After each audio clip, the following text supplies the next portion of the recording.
Hello everyone. Ancient history की lecture series को शुरू करते हुए लेक्चर 1 में हम डिस्कस करेंगे पेलियोलिथिक, मेसोलिथिक, नियोलिथिक एज को। ये तीनों जो हैं हम प्री हिस्ट्री पीरियड के अंदर पढ़ते हैं और साथ ही हम देखेंगे हमारे जो हिस्ट्री को पढ़ने के सोर्सेज हैं, कहाँ से हमें हिस्ट्री की नॉलेज मिलती है, उनको बोलते हैं सोर्सेज ऑफ हिस्ट्री। तो ये दो टॉपिक इस लेक्चर में डिस्कस किए जाएंगे। फर्स्ट ऑफ ऑल मैं उन सभी का बहुत बहुत थैंक यू करना चाहता हूँ मोटिवेशन करने के लिए, सपोर्ट करने के लिए, जो वीडियो को लाइक करते हैं और कमेंट करके हमें मोटिवेट करते हैं। तो बहुत बहुत थैंक यू स्पेशली उन लोगों के लिए। बात करूँ इंडियन हिस्ट्री की बेसिक क्लासिफिकेशन के बारे में, जो हम सभी बचपन से सुनते आ रहे हैं कि हिस्ट्री जो है 3 हिस्सों में बटी हुई है और हमने पढ़ा भी इसको इसी तरीके से है। तो हम भी यही क्लासिफिकेशन को फॉलो करते हुए आगे अपने लेक्चर से प्रोसीड करेंगे। तो एंशियंट, मेडिवल और मॉडर्न। तो एंशियंट का ये पहला लेक्चर है। बात करूं सोर्सेज ऑफ हिस्ट्री की, तो दो तरीके के सोर्सेज हैं। फर्स्ट वन इज आर्कियोलॉजिकल और दूसरे हैं लिटरेरी सोर्सेज। इनको हम डिटेल में डिस्कस करेंगे। अगर आप हमें यूट्यूब पे सब्सक्राइब करना चाहते हैं तो सर्च बार में टाइप कीजिए एंजॉय लाइफ एजुकेशन और फिर इस रिजल्ट पे जाके आप चैनल को सब्सक्राइब कर सकते हैं और बेल आइकन की नोटिफिकेशन से आपको आगे आने वाले जो भी लेक्चर्स होंगे उनकी नोटिफिकेशन साथ के साथ मिलती रहेगी। बात करूं आर्कियोलॉजिकल सोर्सेज की, तो सबसे पहले इसमें आता है एक्सकवेशन, दूसरा इंस्क्रिप्शन, तीसरा न्यूमिस्मेटिक। तो न्यूमिस्मेटिक्स बेसिकली जो कॉइन्स होते हैं उनकी स्टडी को बोलते हैं न्यूमिस्मेटिक्स। तो ये एक एक करके हम इन सभी को देखेंगे। और जो लिटरेरी में हम देखेंगे रिलीजियस सोर्सेस, नॉन रिलीजियस और जो फॉरेन अकाउंट्स हैं यहाँ पर डिस्कस किए जाएंगे। सबसे पहले शुरू करते हैं एक्सकवेशन। एक्सकवेशन से मेरा मतलब है खुदाई। तो जो आर्कियोलॉजिकल डिपार्टमेंट है इंडिया का, वो इस चीज के लिए इंडिया के अंदर जितनी भी जो ये खुदाई की जाएगी वो इसके निगरानी में की जाएगी। और एक्सकावेशन जो है एक बहुत इम्पॉर्टेंट हिस्ट्री को पढ़ने के लिए, जो मैं कहूँ मोस्ट, जो जितनी भी हमें मैक्सिमम इंफॉर्मेशन हिस्ट्री की जो हमें पता है वो मोस्टली एक्सकावेशन के थ्रू ही पता चली है। जैसे कि जो इंडस वैली सिविलाइजेशन है उसकी जो खोज हुई थी वो खुद एक्सकवेशन के थ्रू हुई थी। तो इसमें बेसिकली होता क्या है, ये एक तरीके की क्या है जो ये खुदाई होती है, ये बहुत ही सिस्टमेटिक ढंग से की जाती है और एक साइंटिफिक तरीके से इसको प्रोसीड किया जाता है। जिस तरीके से आप देख सकते हैं इन फोटोज में कैसे छोटे ब्रश है, इनके प्रॉपर इंस्ट्रूमेंट होते हैं, बहुत धीरे धीरे ये खुदाई होती है, प्रॉपर एक रेक्टेंगुलर ग्रिड पैटर्न फॉलो करते हुए इसको किया जाता है। ये एक सिस्टमेटिक साइंटिफिक ढंग से की जाने वाली खुदाई होती है। और जो भी चीज़ें जो खुदाई में हमें मिलती हैं जैसे कि वेपन्स, टूल, पॉटरी, अब फिर इनकी एज पता करनी है और इनको जो है क्रोनोलॉजी की जो टाइम पीरियड है उसमें फिट करवाना है। तो उसके लिए हम यूज़ करते हैं रेडियो कार्बन डेटिंग का। तो इसमें क्या है, जो कार्बन का जो एक आइसोटोप है C14, इसका यूज़ किया जाता है, इसको चेक किया जाता है। इसकी हाफ लाइफ जो होती है नियर अबाउट 5500 ईयर्स होती है और इसके अकॉर्डिंग देखा जाता है कि जो ये चीज़ें मिली हैं ये कौन से टाइम पीरियड में फॉल कर रही हैं। तो जो ये आर्कियोलॉजिस्ट हैं इनके लिए एक मतलब ये रेडियो कार्बन डेटिंग जो है एक बहुत इंपॉर्टेंट टूल है। और यहाँ पर हम बात कर लेते हैं मेगालिथ के बारे में।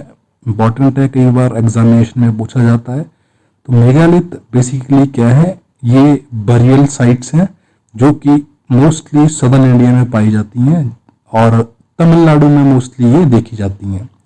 तो यहाँ पर बेसिकली क्या है, कुछ आप देख रहे हैं फोटो में, इस तरीके के ये पत्थर बड़े बड़े हैं। इन पत्थरों को रखने का कारण क्या था, यहाँ पर जब किसी की डेथ होती थी तो उसको यहाँ दफनाया जाता था और उसके साथ क्या है कुछ टूल्स, कुछ खाने का सामान, कुछ ज्वेलरी वगैरह को ये अंदर दफना देते थे। यहाँ पर बिलीफ ये था कि जो ये इंसान है ये क्या है, आगे आने वाले जो इसकी लाइफ, जो भी आगे जहाँ भी इस लाइफ में जिएगा, आगे जिएगा लाइफ को, तो वहाँ पर ये सभी चीज़ें जो हैं इसको हेल्पफुल होंगी, इसलिए इनको साथ दबाया जाता था। तो ये बिलीव करते थे लाइफ आफ्टर डेथ के बारे में। तो कुछ इस तरीके से उस साइट के ऊपर फिर पत्थर रखे जाते थे। तो ऐसे बहुत से हमें जो है साइट्स देखने को मिली हैं, इन्हें बोलते हैं मेगालिथ, साउथ इंडिया में पाई जाती हैं। अब बात करूं अगले की, तो वो है इंस्क्रिप्शंस। इंस्क्रिप्शन से मेरा मतलब है लिखाई। कहीं भी, चाहे वो टेम्पल्स पे लिखा हो, कहीं दीवारों पे लिखा हो, पिलर्स पे लिखा हो, उन सभी की जो लिखाई है उनको जो है ये साइंटिस्ट जो हैं ये डिकोड करते हैं, उसको समझते हैं, और इससे भी हमें बहुत सी वैल्यूएबल इंफॉर्मेशन जो है हमारी हिस्ट्री के बारे में वो पता चलती है। तो जैसे कि रॉक के बारे में बात करूं तो जूनागढ़ गुजरात में जो है अशोका के बारे में हमें पता चलता है कुछ इस तरीके का। देखिए ये इंस्क्रिप्शन है, इसको डिकोड करके पता लगा अशोका के बारे में हमें बहुत सी इंफॉर्मेशन जो है मिलती है। साथ ही कई पिलर्स हैं, टेम्पल वॉल्स हो गई। अब ये देखिए ये सील है, हड़प्पन सील जो है ये सबसे पहले हमें मिली थी। उसके बाद जो ये देखिए कॉपर प्लेट्स हैं, इन प्लेट्स के ऊपर क्या था, लैंड ग्रांट्स और जो ये रेवेन्यू की सारी इंफॉर्मेशन थी इसको लिखा जाता था। और सबसे पहले हमें मिली क्या, हड़प्पा की सील ये वाली। और जो सबसे पहले हमने जो डिकोड किया था वो इंस्क्रिप्शन वो था प्राकृत में। ठीक है, तो याद रखिएगा सबसे पहले हमें क्या चीज मिली थी, हड़प्पा की सील। लेकिन जो डिकोड किया सबसे पहले वो हमने जो इंस्क्रिप्शन था वो प्राकृत में जो इंस्क्रिप्शन थे उनको डिकोड किया था। तो बात करूं नेक्स्ट सोर्स की, तो वो है कॉइन्स। तो हमारी हिस्ट्री का जो ये पीरियड है 200 बीसी से लेके 200 एडी तक, इसकी जितनी भी इंफॉर्मेशन है वो हमें कहाँ से मिलती है, कॉइन्स के थ्रू मिलती हैं। बेसिकली जो ये पोस्ट मौर्यन जो ये पीरियड है इसकी इंफॉर्मेशन हमें जो है यहाँ कॉइन्स के थ्रू मिलती है। तो सिक्कों की स्टडी को बोलते हैं न्यूमिस्मेटिक्स। और जो सबसे पहले जो फर्स्ट गोल्ड कॉइन थे जो इंडिया में लेके आए थे वो कौन थे, कुषाण थे। और कई बुक्स लिखती हैं इंडो ग्रीक्स। तो ये आप अपने जो आंसर होगा उसको अकॉर्डिंगली आप टिक कर सकते हैं, ऑप्शन को इग्नोर करके, है ना। तो कुषाण्स एंड इंडो ग्रीक्स को बोला जाता है फर्स्ट गोल्ड कॉइन जो इंडिया में लेके आए थे। और मोस्ट सबसे ज़्यादा जो गोल्ड कॉइन पाए गए वो गुप्ता पीरियड के टाइम पे पाए गए। और जो मोस्ट फेमस कॉइन्स थे वो किसके थे, कुषाण पीरियड्स के थे। एंड पोस्ट मॉडर्न पीरियड में जो है कॉइन्स हमें बहुत ज़्यादा देखने को मिले। तो बेसिकली जो कॉइन्स हैं इनसे हमें पता क्या चलता है, जो कॉइन्स से जो हमें पता चलता है कि राजा कौन था, उसका जो टाइम पीरियड था उसके रूल का, कई बार उसकी इंफॉर्मेशन हमें मिल जाती है। और किस वो भगवान को वो मानता था, तो कई बार वो भगवान के सिक्के जो था वो बनवाता था। तो इससे उनके जो रिलीजियस बिलीफ हैं वो पता चलते थे। साथ ही कई बार जो राजा की जो कोरोनेशन यानी कि जब वो गद्दी पे बैठा उसकी जो इंफॉर्मेशन है हमें सारी इन सिक्कों से पता चल जाती है। और ये बहुत इंपॉर्टेंट सोर्स है हमारी जो ये है, ये 200 बीसी से लेकर 200 एडी की जो हिस्ट्री है उसको डिकोड करने में। बात करूं लिटरेरी सोर्सेस की, तो जो ये मौखिक ज्ञान था ये बड़े पहले से ही चलता आ रहा था। और ये जो रिटन जो ये काम शुरू हुआ ये नियर अबाउट 3rd सेंचुरी में इसको शुरू किया गया था, जब लिखाई बिर्च और जो ये पाम लीव्स होती थी इनके ऊपर की जाना शुरू हुई। तो अर्लियर क्या होता था कि जो गुरु है उसके आसपास ही स्टूडेंट्स बैठ के उस ज्ञान को ओरली लेते थे।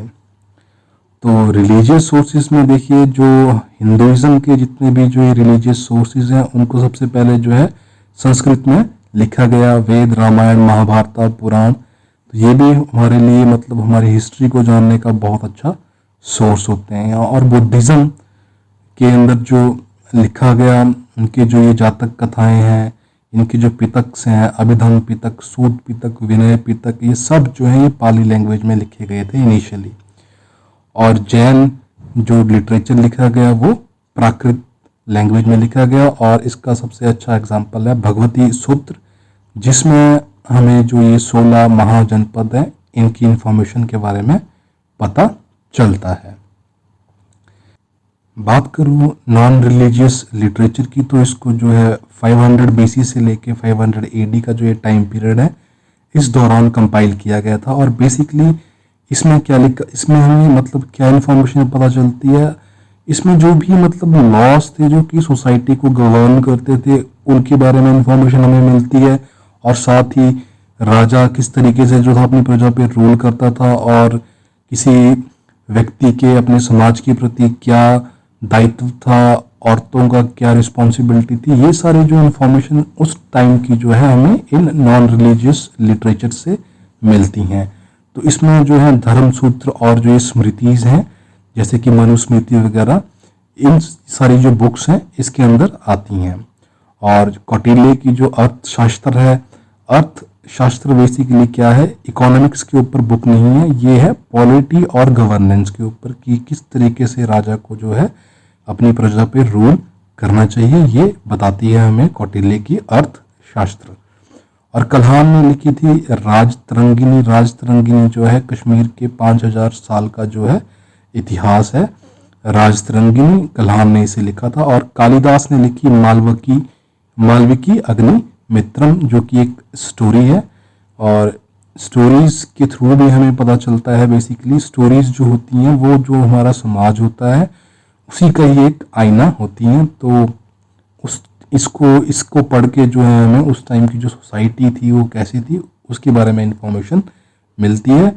और विशाखा दत्त ने लिखी थी मुद्रा राक्षस, बाण भट्ट ने लिखी थी हर्ष चरित्र।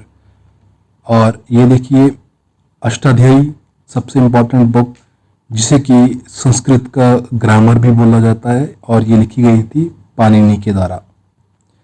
बात करूं फॉरेन अकाउंट्स की, तो फॉरेन अकाउंट्स भी जो हैं हमारी हिस्ट्री के जो इन्फॉर्मेशन है उसमें बहुत इम्पोर्टेंट रोल प्ले करते हैं। सबसे अच्छी बात फॉरेन अकाउंट्स की ये होती है कि इन्होंने कभी भी किसी चीज़ को जो है बढ़ा चढ़ा के नहीं बताया होता है। तो कई जो हमारे इंडियन राइटर्स थे ये क्या थे, ये राजा के जो कोर्ट होती थी उसी के अंदर ये रहते थे, तो इनको जो था ये राजा की हमेशा यही मतलब तारीफ करते थे, बढ़ा चढ़ा के हर चीज़ को बताते थे, चाहे वो राजा की सेना हो, कुछ ऐसे वर्ड्स का यूज़ करते थे जैसे कि 10 लाख हाथी हैं। तो इनको पढ़ के लगता है कि मतलब ये चीज़ें पॉसिबल नहीं थी। तो अब ये जो फॉरेन अकाउंट्स हैं, ये जो फॉरेनर बेसिकली है कौन, ये आए क्यों यहाँ पर, ये आए बेसिकली किस लिए, या तो घूमने आए या तो ये भारत की जो संस्कृति है उसकी पढ़ने के लिए आए थे, स्कॉलर्स थे ये। तो ये हमेशा जो भी इन्होंने इन्फॉर्मेशन लिखी यहाँ पर अपना नॉलेज गेन की और अपने जो कंट्री में वापस जाके वहाँ पर बुक्स लिखी। तो ये जो इनकी इन्फॉर्मेशन जो है ये बिल्कुल जेन्युइन इन्फॉर्मेशन हमें देती है ये फॉरेन अकाउंट्स।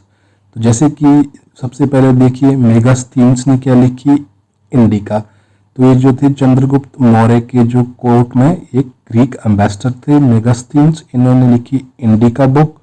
और फाहियान ने लिखी गुप्ता पीरियड के बारे में हमें जो इन्फॉर्मेशन मिलती है वो फाहियान के सोर्सेज से मिलती है। ह्यूएनसांग के जो किताबें हैं उनसे हमें जो हर्षवर्धन है उसके रूल के बारे में पता चलता है।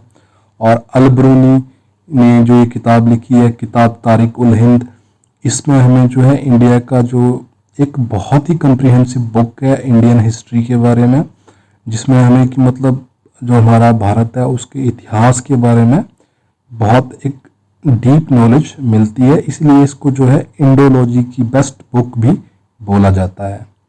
बात करूं इब्न बतूता की, तो ये जो थे तुगलक पीरियड में जो था ये इंडिया आए थे, ये मोरक्को से एक ट्रैवलर थे, तो इन्होंने बुक लिखी रिहाला। अब बात करते हैं प्री हिस्ट्री पीरियड के बारे में। जो ये प्री हिस्ट्री पीरियड है इसको प्री हिस्ट्री इसलिए बोला गया है क्योंकि इसके बारे में हमारे पास कोई भी रिटन जो है हिस्ट्री नहीं है। इसकी जो हमारे पास जो इन्फॉर्मेशन हमें मिलती है, ये इनके जो टूल्स हैं, जो ये केव पेंटिंग्स हैं, इनको जो है जो इनकी स्टडी करके इनको एक क्रोनोलॉजिकल मैनर में लगा के, तो ये प्री हिस्ट्री पीरियड के अंदर ये सारी चीज़ें फॉल हुई हैं। तो सोर्सेज क्या है, केव पेंटिंग होगी और जो इनके टूल्स हो गए, ये सारे इनके थ्रू हम इसको डिफाइन करते हैं। तो बात करूं, इनको हम 3 हिस्सों में बांटते हैं इस पीरियड को। तो पेलियोलिथिक, मेसोलिथिक, नियोलिथिक। पेलियो जो वर्ड है मीन्स पुराना, लिथ मीन्स स्टोन, तो ओल्ड स्टोन एज भी बोलते हैं इसे, और मीजो को मिडल स्टोन एज, नियोलिथिक को न्यू स्टोन एज, और नियोलिथिक का ही पार्ट है चालकोलिथिक कल्चर, जिसे हम स्टोन कॉपर कल्चर भी बोलते हैं। बात करूं पेलियोलिथिक एज की, तो इसका जो टाइम पीरियड है वो है 2,50,000 से लेके 10,000 BC का जो ये टाइम पीरियड है, ये जो है पेलियोलिथिक एज थी। इसे जो है आइस एज भी बोलते हैं। ये सारी जो पेलियोलिथिक एज थी, ये जब आइस एज धरती पे चल रही थी, तो उस टाइम का ये टाइम पीरियड है। इस टाइम पे जो ये इंसान थे, ये सब क्या होते थे, हंटर गैदरर होते थे, क्योंकि ठंड इतनी ज़्यादा थी, बहुत ठंड होती थी, और जो सारी ज़मीन थी वहाँ तो बर्फ़ थी वहाँ पर, तो खेती कहाँ करनी थी, तो ये क्या थे, हंटर गैदरर थे। कुछ इस तरीके से आप देख सकते हैं इनके जो ये टूल्स हैं, कितने ये रफ स्टोन टूल्स का यूज़ करते हैं। और ये देखिए किस तरीके से यहाँ पर ये हंट करके जो इनकी जो ये स्किन है इसको निकालते थे और इसको यूज़ करते थे अपने बॉडी को ढकने के लिए। तो इस टाइम पे जो ये इंसान थे, ये क्या थे, हंटर गैदरर थे। और इस टाइम के दौरान क्या हुआ है, जो सोशल ऑर्गेनाइजेशन जो है शुरू हो गई थी। इनको पता लग गया था कि मतलब ग्रुप में रहने में ही इनकी भलाई है, क्योंकि इसकी वजह से जो ये शिकारी जानवर है इनसे बच सकते हैं। तो इस टाइम पे क्या था, सोशल ऑर्गेनाइजेशन शुरू हो गई थी। तो जस्ट एक वो मैं टाइम पीरियड को कंपेयर करता हूँ।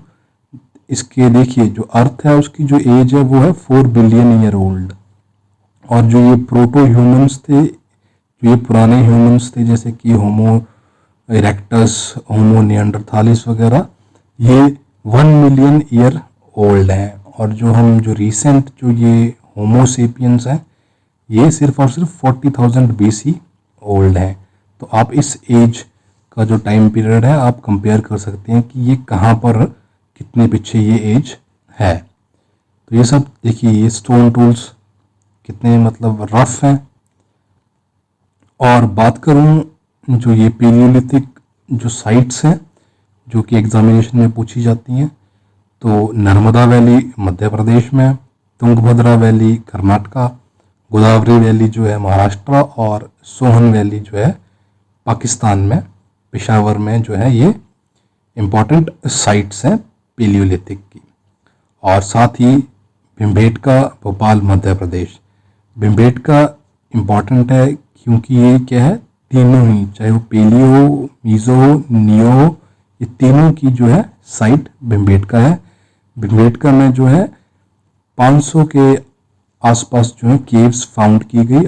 बात करूं मेसोलिथिक एज के बारे में, तो 10,000 से लेके 4,000 BC तक इसका टाइम पीरियड माना जाता है। धीरे धीरे अब आइस एज खत्म हो रही थी, टेम्परेचर गर्म होना शुरू हो गया था, और जो है धीरे धीरे जो इंसान ने क्या किया, फिर वो रहा तो वो अभी हंटर गैदरर ही रहा, वो यहाँ पर अभी एग्रीकल्चर शुरू नहीं हुआ है।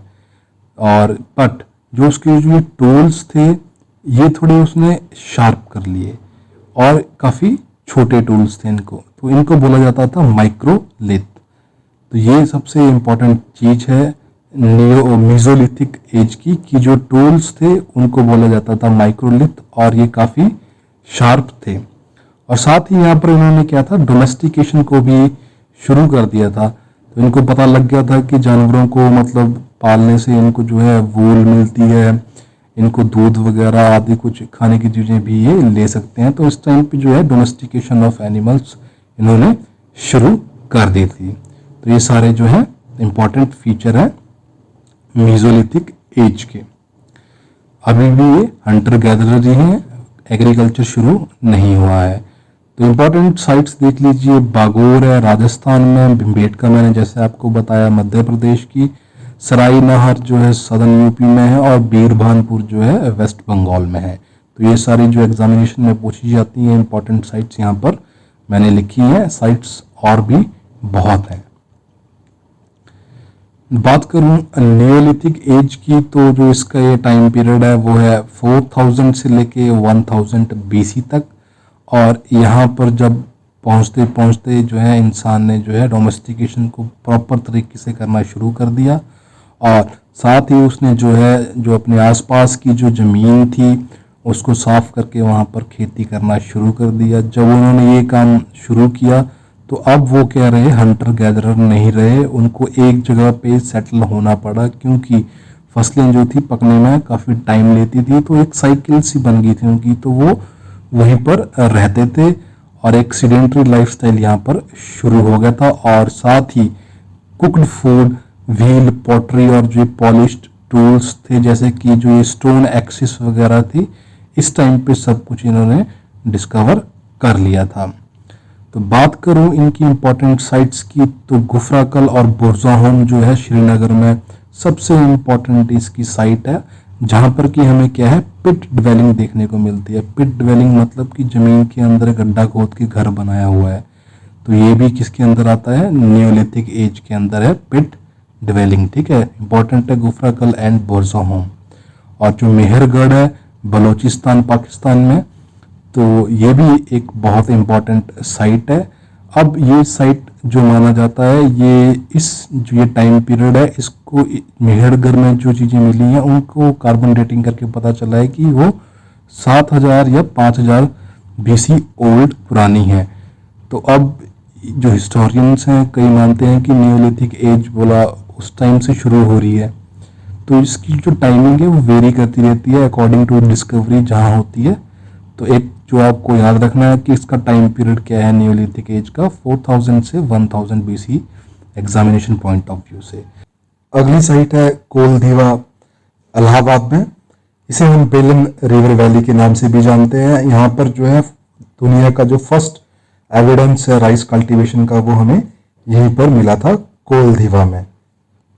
तो कुछ इस तरीके से देखिए जो ये नियोलिथिक एज है, इसमें देखिए यहाँ पर डोमेस्टिकेशन ऑफ एनिमल भी है।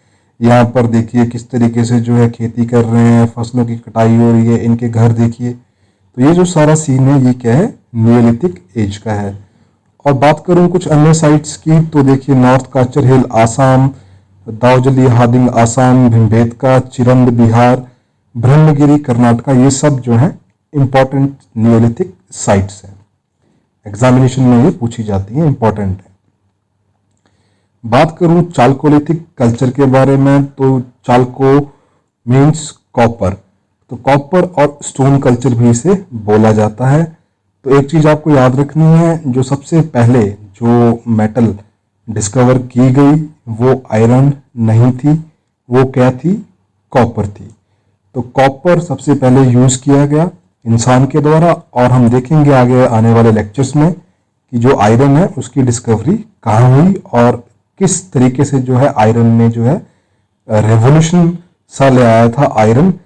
और जो राजा थे उनका जो एक्सपेंशनरी जो ये बड़े बड़े किंगडम्स बनाए, महाजनपद बने, ये सब सारा क्रेडिट जो है आयरन को ही जाता है। तो वो बाद में डिस्कवर किया था। सबसे पहले क्या है, कॉपर को डिस्कवर किया। तो चालकोलिथिक कल्चर में क्या था, इसका जो बेस्ट एग्जाम्पल है वो है इंडस वैली सिविलाइजेशन।